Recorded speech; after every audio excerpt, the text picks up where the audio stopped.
Olá, pais, mães, famílias do Colégio Excelsior. Penso que esse vídeo é importante também para avós e todas as pessoas que estão em contato e educam as crianças. Nos vídeos anteriores nós falamos basicamente de comportamento humano, de subjetividade, de personalidade, mas algo que eu gostaria de compartilhar com vocês hoje é como todo esse lado subjetivo do comportamento está apoiado e ancorado na grande base que é o nosso cérebro, né? E da mesma forma como o nosso corpo ele age de uma forma, ele precisa agir de uma forma integrada para que a gente esteja saudável, como por exemplo, o coração bombeia o sangue, o pulmão respira o ar, o estômago digere a comida, e para que o nosso corpo esteja saudável, todos esses subsistemas precisam também agir de uma forma integrada.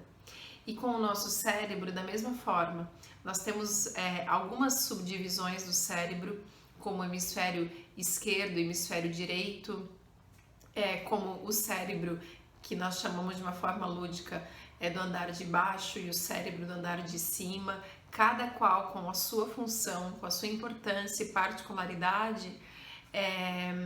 Nós precisamos ajudar as crianças a utilizar o cérebro de uma forma coordenada e integrada e equilibrada, né?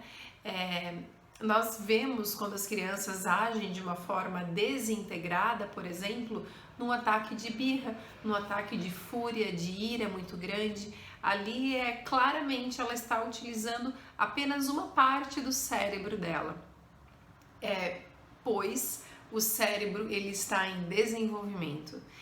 Uma parte muito importante do nosso cérebro, que é o córtex pré-frontal, que é de uma forma lúdica, então é o cérebro do andar de cima, que está atrás da testa, ele acaba de se formar aos 20 anos. Então vejam a nossa importância, a importância de nós mediarmos essa criança para que ela consiga integrar o cérebro de uma forma mais coordenada.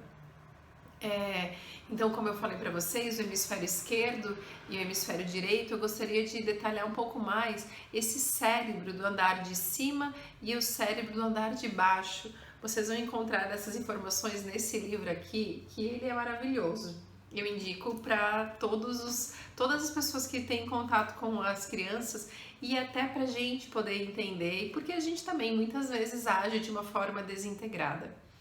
Então, o cérebro do andar de baixo, que contempla tronco cerebral, amígdala, então é basicamente a estrutura do pescoço até mais ou menos aqui na ponta do nariz.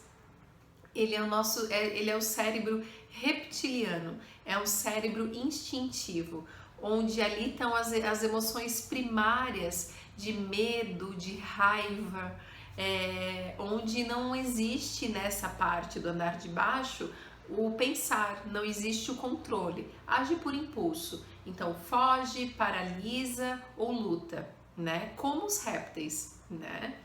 E o cérebro do andar de cima, ele é um cérebro mais sofisticado, mais robusto, onde a gente consegue planejar, onde a gente consegue controlar as nossas emoções, onde a gente consegue colocar numa balança as consequências da forma como eu estou agindo.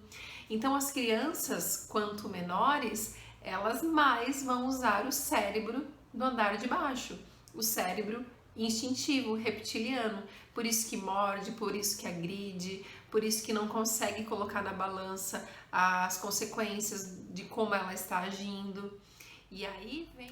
Então, tem vezes que as crianças conseguem usar o cérebro do andar de cima e tem vezes que não. Saber disso, famílias, é a gente alinhar as expectativas que nós temos com as crianças. Elas estão dando o seu melhor, elas estão oferecendo o que elas conseguem.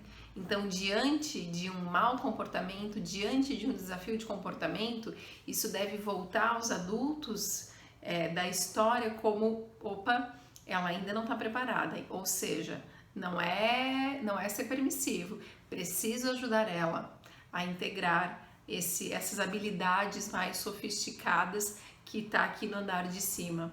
ela não vai conseguir sozinha. Ela precisa da ajuda de um terceiro, de um adulto, de alguém que já tem todo o cérebro amadurecido, desenvolvido, que ajude ela a pensar em soluções mais assertivas para os problemas. Por isso que eu sempre defendo de que de nada adianta nós querermos resolver problemas de uma forma saudável quando elas estão na ira, na raiva e quando nós estamos também na raiva, porque ambos não estão preparados para agirem de uma forma integrada. E se tentarem resolver os problemas com os filhos, quando vocês e eles estão na emoção, estão com raiva, estão sentidos, estão tristes, as soluções provavelmente não serão tão eficazes para a vida e para o desenvolvimento da criança. Pais, fico curiosa em saber como vocês estão conseguindo, com as condições e com os recursos que vocês têm nessa quarentena, em ajudar as crianças a agirem de uma forma integrada.